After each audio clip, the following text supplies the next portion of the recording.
السلام علیکم ورحمۃ اللہ وبرکاتہ۔ Hope so you are all fine. تو کلاس 3 آج ہم کریں گے اپنا چیپٹر توحید کے بارے میں۔ توحید کے بارے میں ایکسپلینیشن کی ویڈیو ہم دیکھ چکے ہیں، اس کے بارے میں ہم جان چکے ہیں، تو آج ہم اس کے سوال جواب کریں گے۔ آپ کے سامنے سوالات بھی لکھے ہوئے اور اس کے آنسر بھی لکھے ہوئے تاکہ آپ لوگوں کو کوئی پرابلم نہ ہو، لیکن سوال کو اور جواب کو اچھے سے پڑھ کے سمجھ کے پھر اپنی کاپی میں فل کیجیے گا۔ تو سب سے پہلے ہمارا سوال ہے کہ توحید سے کیا مراد ہے؟ تو توحید کے کیا معنی ہے؟ توحید سے کیا مراد ہے کہ سچے دل سے اللہ تعالیٰ کو ایک ماننا۔ توحید کا مقصد ہی یہ ہے کہ ہم اللہ تعالیٰ کے علاوہ کسی کو شریک نہ کریں، صرف ایک ہی مالک کی عبادت کرے اور وہ صرف ہمارے اللہ تعالیٰ ہی ہے۔ تو اللہ تعالیٰ کو ایک ماننا سچے دل سے، یہ توحید کہلاتا ہے۔ تو اس کا آنسر یہاں لکھا ہوا ہے کہ توحید سے کیا مراد ہے؟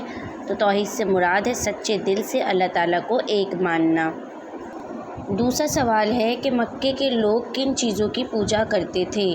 اس کے بارے میں بھی ہم پڑھ چکے ہیں کہ جو مکے کے لوگ تھے وہ اللہ تعالیٰ کی عبادت نہیں کرتے تھے، وہ بتوں کی پوجا کریا کرتے تھے۔ ان کے پاس بہت سارے بت ہوا کرتے تھے اور وہ انہی کی پوجا کرتے تھے، ان کے آگے اپنا کھانا رکھتے تھے، ان کے آگے پوجا کیا کرتے تھے، جو آپ صلی اللہ علیہ وسلم کو نہیں پسند آتا تھا۔ تو کیا بتایا کہ مکہ کے لوگ کن چیزوں کی پوجا کرتے تھے؟ تو آنسر میں کیا ہے کہ مکہ کے لوگ بتوں کی پوجا کرتے تھے۔ تیسرا سوال ہے کہ نبی کریم صلی اللہ علیہ وسلم نے قریش مکہ سے کیا کہا؟ تو آنسر اس کا یہ ہے کہ ایک روز نبی کریم صلی اللہ علیہ وسلم کوہ نور پر چڑھ کر تمام قریش مکہ سے کہا کہ اگر میں تم سے کہوں کہ ایک لشکر اس پہاڑ کے پیچھے سے تم پر حملہ کرنے آ رہا ہے تو کیا تم لوگ یقین کرو گے؟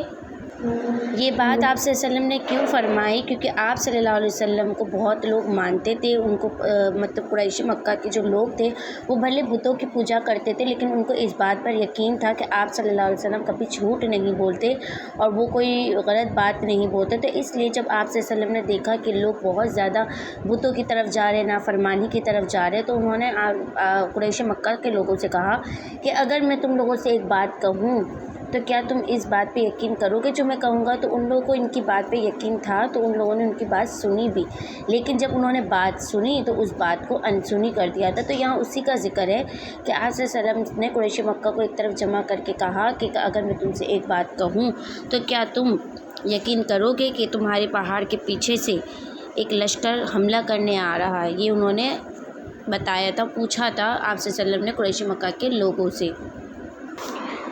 فورتھ سوال ہے کہ حضرت بلال رضی اللہ تعالیٰ عنہ کا مالک انہیں کیسی اذیتیں دیتا تھا؟ تو اس کا آنسر ہے حضرت بلال رضی اللہ تعالیٰ عنہ کا مالک آپ صلی اللہ علیہ وسلم کو، آپ رضی اللہ تعالیٰ عنہ کو بھوکا پیاسا رکھتا تھا۔ مطلب حضرت بلال رضی اللہ تعالیٰ عنہ کو بھوکا پیاسا رکھتا تھا، دھوپ میں کھڑا رکھتا تھا اور تپتی ریت پر سینے پر بھاری پتھر رکھتا اور ریت سے گھسیٹتا تھا۔ یہ سارے جو کام کرتے تھے وہ قریش کے جو لوگ تھے کیوں کرتے تھے حضرت بلال رضی اللہ تعالیٰ عنہ کے ساتھ؟ کیونکہ حضرت بلال رضی اللہ تعالیٰ نے آپ صلی اللہ علیہ وسلم کی بات پر یقین کر لیا تھا، کیونکہ آپ صلی اللہ علیہ وسلم نے کہا تھا کہ ایک اللہ کی بندگی کرو، تو اس لیے آپ صلی اللہ علیہ وسلم کی بات پر یقین کر کے حضرت بلال رضی اللہ تعالیٰ ان کی طرف چلے گئے تھے۔ تو جب قریش مکہ کے لوگوں نے دیکھا کہ وہ ان کی طرف چلے گئے تو ان کو اذیتیں دینا شروع کر دی تھی، ان کو بھوکا رکھتے تھے، دھوپ میں کھڑا رکھتے تھے، تپتی ریت پر رکھتے تھے اور بہت کچھ ان کے ساتھ کیا کرتے تھے، لیکن پھر بھی حضرت بلال رضی اللہ تعالیٰ ان سب کے باوجود ان کی بات نہ مانی اور وہ آپ صلی اللہ علیہ وسلم کی باتوں پر ہی عمل کرتے رہے۔ تو یہ 4 سوال ہیں آپ لوگوں کے توحید کے، آپ اپنی کاپی میں اس کو فل کر لیجیے۔ ہوپ سو کہ آپ کو اچھے سے اس کے بارے میں سمجھ میں آ گیا ہوگا۔ تو اب یہ آپ اپنی کاپی میں سوال اور جواب فل کر لیجیے۔ تھینک یو، اللہ حافظ۔